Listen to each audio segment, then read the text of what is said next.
The two heavyweights step back into the ring August the 20th, not long to wait. talkSPORT will be the only UK broadcaster to offer the rematch to boxing fans for free. Coverage will include exclusive behind-the-scenes access from Jeddah as Joshua looks to reclaim his world titles, including front-row seats to the weigh-in and press conference. I can't wait. I'm buzzing for it. I'm so pleased that talkSPORT have got the broadcasting rights for it, and it's going to be insane. We go out there from the 15th, from the 15th for all the build-up.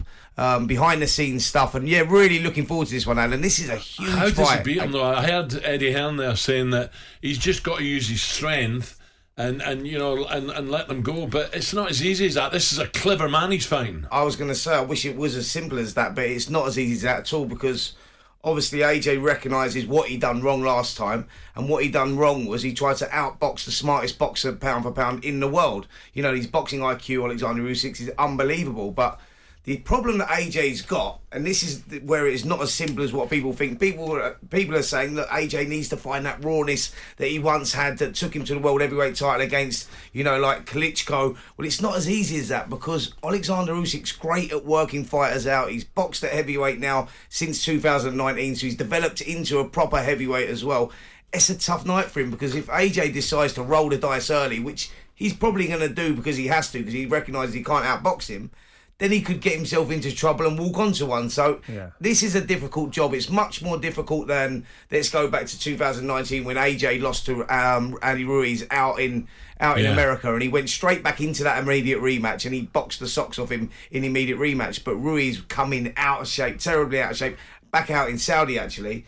And it was sort of like, it was a masterclass boxing performance by AJ. But this one is slightly different, especially because of, the last fight was in September 2021, and since then we all know the problems that Alexander Usyk's had. He went into the army. He's fighting for his country. He's been released to come back out there, so that will give him that extra drive as well. They tell me he's been training unbelievably hard, but we hear that a lot, don't we? Oh, he has. He's the ultimate professional, Alexander Usyk. He's one of those guys that, like I say, with what's gone on since that last fight and the war in the Ukraine, etc., where he went and he was representing his country, he was fighting for his country. They released him for this fight, and he's been giving it everything. He's been training like a lunatic. This is a tough night for AJ. This is a much bigger task than the one he had against Andy Ruiz. And if he pulls it off, and it is a huge if, but if he does, he puts his name in the record books, he'll go up there with the big names, of boxing history. Is this his last chance, Spence? Do you think if he loses, Usyk beats him again? I don't think it will, Ray. I've spoke to Anthony about this. I don't think this is like a fight that determines whether he retires or not. I think that he continues boxing, but I think he loses a lot of value. Yeah. At the moment, he is the prize for any heavyweight that boxes Tyson Fury is obviously in the wings, isn't he? Well, this is the situation. This is where we're at. Tyson Fury's sitting there, and I think as we getting closer to this fight, Fury's been talking about, maybe coming out of retirement, and 2 months ago he was happily retired, and he never doesn't want to get in the boxing ring again. He recognises that if AJ wins this fight, it's going to be it'll be a must. It'll be everyone wants it. Yeah, the biggest fight in heavyweight boxing history. It'll be huge. So there's a lot on the line here, and I think Fury's just sitting there waiting in the wings to see what happens, because I'm not sure Fury comes out of retirement if Alexander Usyk wins. No. I don't think he will. I think he may just sail off into the sunset. He's got enough money in the bank, and there's no real need for it. But I think he wants AJ to pull this off as much as AJ. And it's serious money as well.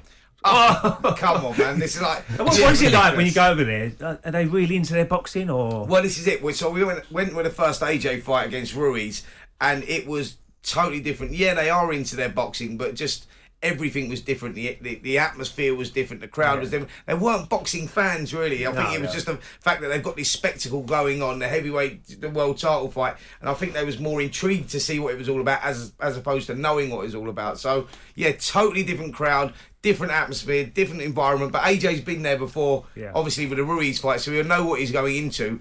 Alexander Usyk, on the other hand, has travelled the world, and he's always boxing in the other guy's backyard, because that's what he does. He's from the Ukraine. Not many fights go on there, so he's totally used to it as well. It's an interesting one. He's brilliant the way he comes round the side Usyk. You know, we were warned the first fight, and he just kept catching AJ, just slipping around the back. What do you think he has to do to win the fight, though, AJ? Because he's got the talent, hasn't he? Yeah, Gab, what I think he needs to do is, look, it's got to be educated pressure. He's got all the attributes to win this fight. You know, he's got size, he's explosive, and most importantly, it's the power, Alan. Yeah. It's the power of AJ. If he hits you, you're going to sleep. That's fact. It doesn't matter who you are.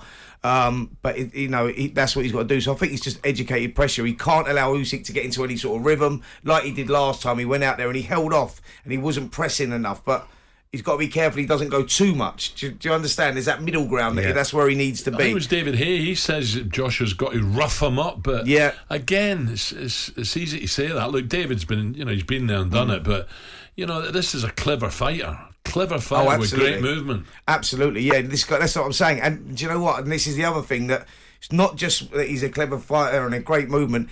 He likes having a fight as well. He can tough it out. He can get down and dirty in the trenches. He doesn't mind biting down on his gum shield. So, look, I think that's what AJ's got to do. He's just got to, it's educated pressure. He's got to get in there. And David's right to a certain extent. When he gets inside, he has got to rough him up. He has got to do whatever he's got to do to win the fight. Whether that's hitting him around the back of the head, doing whatever he's got to do. You see from Dillian White, don't you? Even against Fury, he's making it a dirty fight early on, isn't he? Yeah, absolutely. AJ's probably got to do that, hasn't he? Like, try and be a bit dirty if you need to. It's the only way he wins. It's the only way he wins because as we saw last time, he couldn't outbox him. Actually, he slowly but surely and systematically got busted up in that last fight as early as the third round. Because he gave Usyk too much respect, he gave him too much space. So he's got to go and take the bull by the horns early and take it in there and go out on his shield. So that if he does walk onto one, he does lose. At least he's give it that go. Give it a go. Jim White and Simon Jordan. Monday to Friday mornings from 10 on AM, on DAB, via the talkSPORT app and on your smart speaker.